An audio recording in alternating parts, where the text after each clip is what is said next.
Orang yang pro Megawati itu begitu mendewakan Soekarno, seakan-akan Indonesia itu dimulai dari Bung Karno, sampai ada HAM Soekarnoisme. Bahwa Indonesia itu seakan-akan dimulai dari Soekarno. Memang deklarator kemerdekaan Indonesia itu Soekarno.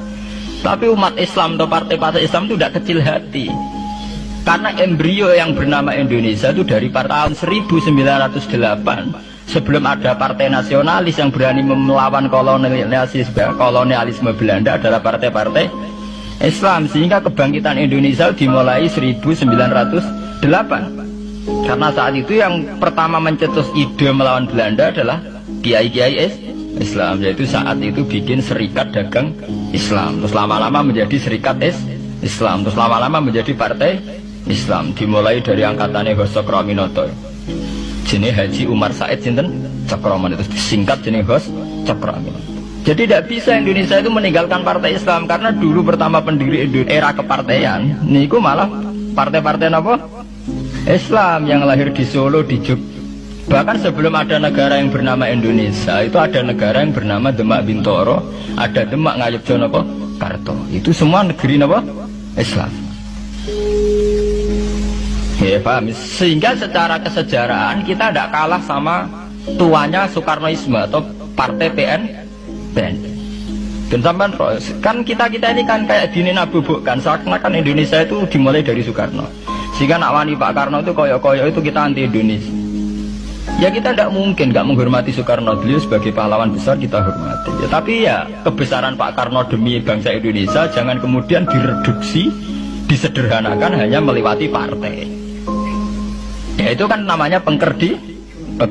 Tentu Pak Karno bikin negara ini ya untuk semua bangsa, bukan untuk PDIP saja, bukan untuk partai-partai marhainisme saja, juga bukan untuk partai-partai yang berpaham Soekarnoisme saja. Ya sama, tapi kita juga adil, sebagai kiai juga adil.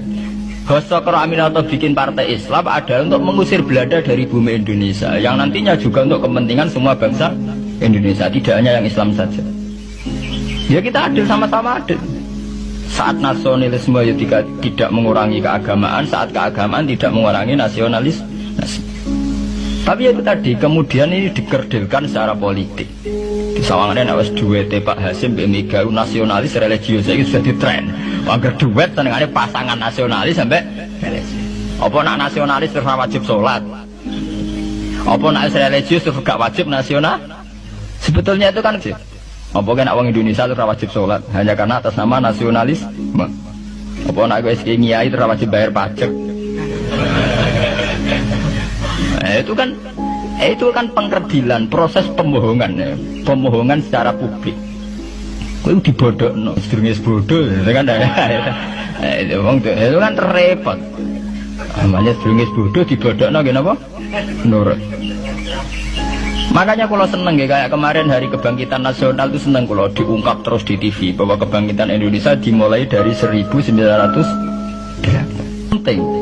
Pentingnya bahwa orang-orang yang sok Soekarnoisme biar tidak mereduksi Pak Karno hanya milik mereka sendiri, karena bangsa ini berdiri semenjak 1908.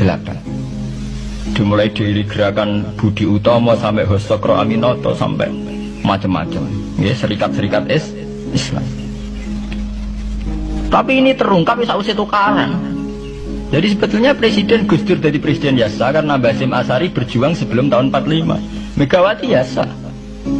Ya karena beliau berjuang lewat bapaknya, ya sama semuanya sah. Pak SBY juga sah karena keluarga militer.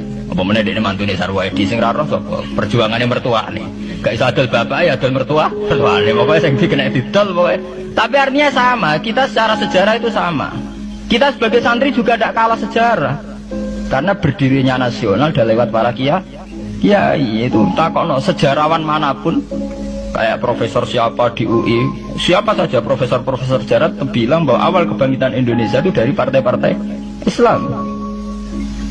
Bahkan versi orang nasionalis sekalipun itu bilang, karena Islam adalah satu agama yang paling sensitif terhadap penjajahan.